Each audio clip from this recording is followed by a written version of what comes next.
सर्वमंगल मांगल्ये शिवे सर्वार्थ साधके शरण्ये त्र्यंबके गौरी नारायणी நமஸ்தே. நான் உங்கள் ரேவதி ராஜேஷ் கண்ணா. இன்றைக்கி நான் வந்திருக்க தலைப்பு பார்த்திங்கனாக்கா சனி பயிற்சி பலன்கள்.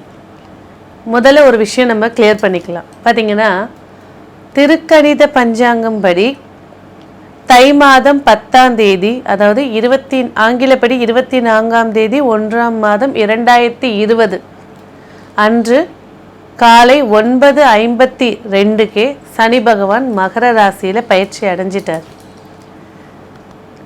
இப்போ பார்த்தீங்கன்னாக்கா வாக்கிய பஞ்சாங்கம் படி, அதாவது 27/12ஆம் மாதம் 2020 மார்கழி மாதம் 11ஆம் தேதி தமிழுக்கு சனி பகவான் மகரத்தில் பயணிக்கிறார் அப்படின்னு ஒரு சனி பயிற்சி விழா நடந்துச்சு. என்னோட சந்தேகத்தை உங்ககிட்ட கேட்குறேன், நீங்கள் கிளியர் பண்ணுங்கள்.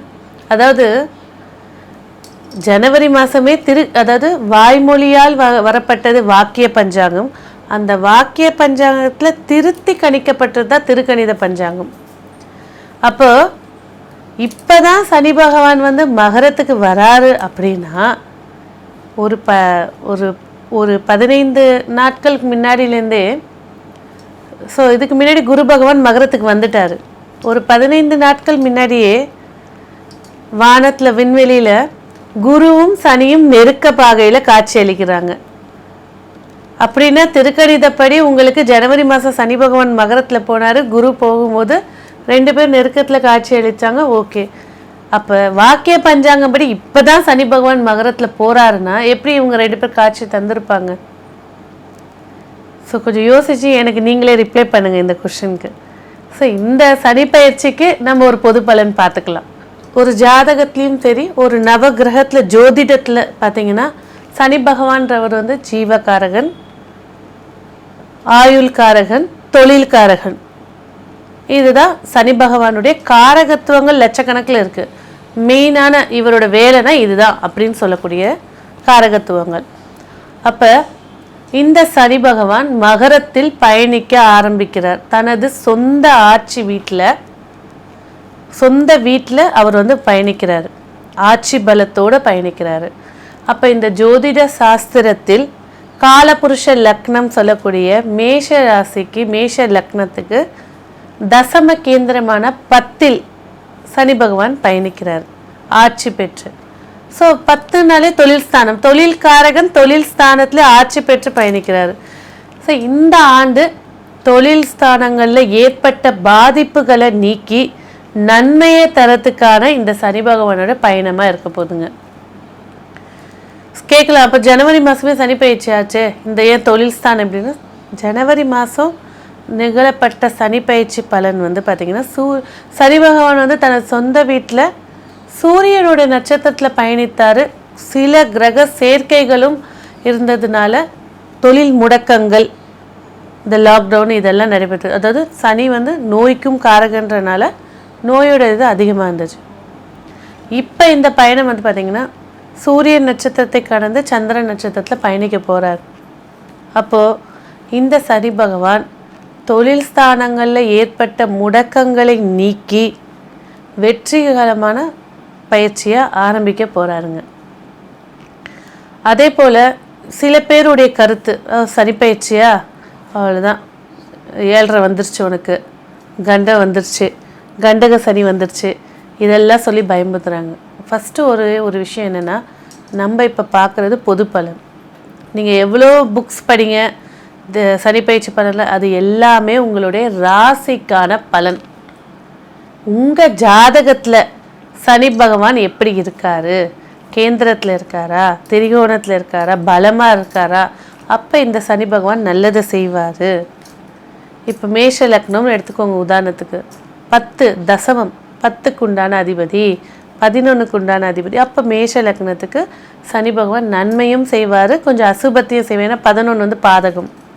அப்போ ஒவ்வொரு லக்னத்திற்கும் சனி பகவான் எந்த ஆதிபத்தியம், எந்த பாவாதிபதியாக வராரு, சனி பகவான் எப்படி ஜாதகத்தில் அமர்ந்திருக்காரு அப்படின்றத பார்க்காம இந்த ராசிக்கு 7.5 சனி வந்துருச்சு, அவள் தான் மகர ராசி அணின்னு உனக்கு ஜென்ம சனி, தனுசு ராசியாக பாத சனி, கும்பராசியாக இப்போ தான் செயல் தொடங்குது உனக்கு இதுதான்.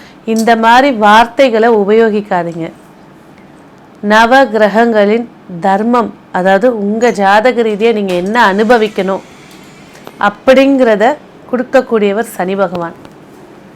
ஸோ இந்த சனி பகவான் வாழ்வில் முன்னேற்றத்தை ஏற்படுத்தி கர்ம பலனும் என்னன்றதை அவர் தான் சொல்லுவார். ஏன்னா அவர் தான் கர்மகாரகன்.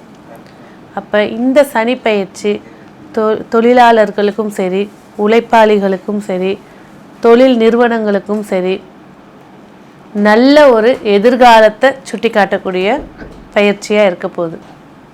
இந்த சனியுடன் குருவும் பயணிக்கிறாரு. சனியுடைய காரகத்துவம் என்னவோ அதை விருத்தி பண்ணக்கூடியவர் குருவோட வேலை.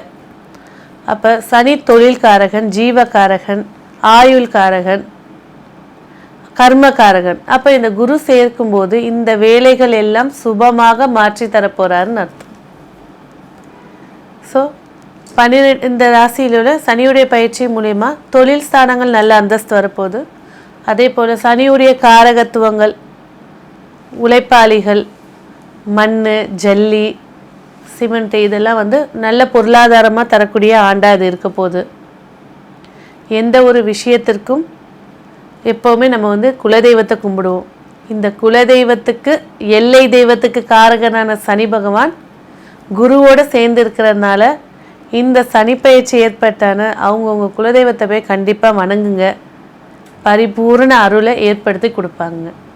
ஸோ இப்போ 12 ராசிகளுக்கும் சனி பயிற்சியுடைய பொது பலன் பார்க்கலாம். மகர ராசி நேயர்களே, இந்த சனி பயிற்சி உங்களுக்கு என்ன பலன் தரப்போகிறாரு? உங்கள் ஜென்ம ராசியிலே சனி பகவான் பயணிக்கிறாரு. அதோட 7.5 நாட்டு சனியில் இது ஜென்ம சனியையும் குறிப்பிடுது. ஃபஸ்ட்டு ஆரோக்கியத்தில் அக்கறை தேவை. உங்கள் உழைப்புக்கேற்ற வருமானங்கள் கிடைக்கக்கூடிய பயிற்சியாக இது இருக்க போகுது. சனி பகவானுக்கு உண்டான நன்மைகள் அனைத்தும், உங்களுக்கு உண்டான நன்மைகள் அனைத்தையும் ஏற்படுத்தி கொடுக்க போகிறாரு. உடல் ஆரோக்கியத்தில் கவனம் தேவை. நிறைய அனுபவங்களை ஏற்படுத்தி கொடுக்க போகிறாருங்க. அதாவது சில மகர ராசிக்காரங்க பார்த்திங்கன்னா வெகுளியாக இருப்பாங்க, எல்லாருக்கும் ஹெல்ப் பண்ணிட்டு இருப்பாங்க, சொந்த பந்தங்க. இந்த சனி பயிற்சி அவரவர்களுடைய முகத்திரையை கிழித்து காட்டக்கூடிய காலமாக அமையப்போகுது. அதே போல் மகர ராசி நேயர்களுக்கு இந்த சனி பகவான் ராசி அதிபதியாகவே அமைகிறதுனால தீமையை காட்டிலும் நன்மைகளே அதிக பலனை ஏற்பட போகுது.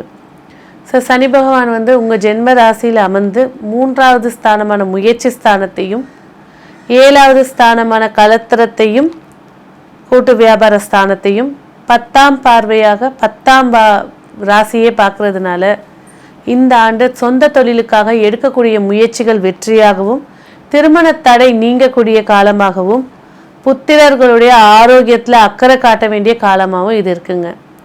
சொந்த வீடு அமையத்துக்காக முயற்சி எடுக்கக்கூடிய காலம் இது. அதே போல் தைரியத்தை அதிகரித்து கொடுக்கக்கூடிய காலமும் இதுதான். வருமானத்திற்காக எடுக்கக்கூடிய முயற்சிகள் வெற்றியாகவும், உடன் பிறப்புகளுடன் சற்று கவனம் கண்டிப்பாக தேவை. அதே போல் உத்தியோகம் சிறப்பாக அமையக்கூடிய காலமாக இது இருக்குது. சொந்த தொழில் வெற்றி அடையக்கூடிய காலமாக இது இருக்குங்க. ஏன்னா சனி பகவான் ஆட்சி பெற்று தனது உச்ச வீட்டையே 10ஆம் வீட்டாக பார்க்கறதுனால சொந்த தொழில் கை கூடக்கூடிய காலமாக இது இருக்குது. இவ்வளவு நாளாக வீண் அலைச்சல், ஒரு உத்தியோகத்துக்காக வீணை ஓடி ஓடி போகிறது, இதெல்லாம் நிவர்த்தியாகி சந்தோஷமாக இருக்கிற இடத்துலேருந்தே வருமானம் ஈட்டி மனமகிழ்ச்சி கொடுக்கக்கூடிய காலமாக இந்த சனி பகவான் ஏற்படுத்தி கொடுக்க போகிறாரு. அதே சமயம் இந்த சனி பகவான் என்ன வழிபாடு மூலியமாக உங்களுக்கு சாதகமாக சுகமாக மாற்றிக்கலாம் அப்படின்னு பார்த்தீங்கன்னாக்கா, கண்டிப்பாக திருச்செங்கோடு அர்த்தநாரீஸ்வரர் வழிபாடு உங்களுடைய தடை, தாமதம், பிரச்சனைகள் இது அனைத்தையும் நிவர்த்தி செஞ்சு கொடுக்கக்கூடிய ஸ்தலமாக இது இருக்க போகுது. அதே போல் ஒவ்வொரு மாதத்துலேயும் வரக்கூடிய உங்களுடைய ஜென்ம நட்சத்திரம் அன்று கண்டிப்பாக நீங்கள் பண்ண வேண்டிய விஷயம் என்னென்னா, உங்கள் அருகில் இருக்கக்கூடிய ஏதேனும் ஒரு கோவிலில் உணவுக்கே கஷ்டப்படுறவங்களுக்கு 1 கிலோ பச்சரிசி வாங்கி கொடுத்துட்டு வாங்க. இது ஒன்று போதும். மாதம் மாதம் இதை பண்ணிட்டு வாங்க. வாழ்க்கையில் இருக்கக்கூடிய போன ஜென்ம கர்மா என்னவோ அந்த கர்மாவை கழித்து யோகமாக இந்த சனி பகவான் வேலை செய்ய ஆரம்பிப்பாருங்க. இந்த சனி பயிற்சி உங்களுக்கு ஆரோக்கியத்தையும் வளர்ச்சியையும் ஏற்படுத்தி கொடுக்க வாழ்த்துக்கள். ஸ்ரீ குபேரன் டிவியை பார்த்தமைக்கு நன்றிகள். மேலும் இது போன்ற தகவல்களை தெரிந்து கொள்ள ஸ்ரீ குபேரன் டிவியை சப்ஸ்கிரைப் செய்யுங்கள். மறக்காமல் பெல் ஐக்கானை கிளிக் செய்யுங்கள்.